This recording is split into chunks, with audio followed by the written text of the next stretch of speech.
Hello everyone, how are you doing? This is MD Tech here with another quick tutorial. In today's tutorial, I'm going to show you guys how to restore the missing clock from the Android phone screensaver settings.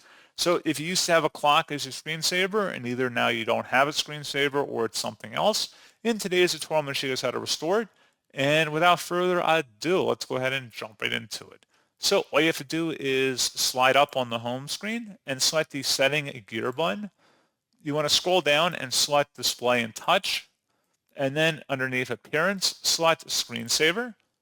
First thing you want to do is make sure Use Screensaver is toggled to the on position, and then you have to select Clock. And then once you're done with that, you should be able to select the Preview button, see if it looks how you want it to, and that's pretty much it. And you can also customize some additional settings here too by selecting the Customize button over the clock. You can turn on night mode as well as the style of clock if you want to do analog or digital. So pretty straightforward process, guys. And as always, thank you for watching. I do hope I was able to help you out, and I do look forward to catching you all in the next tutorial. Goodbye.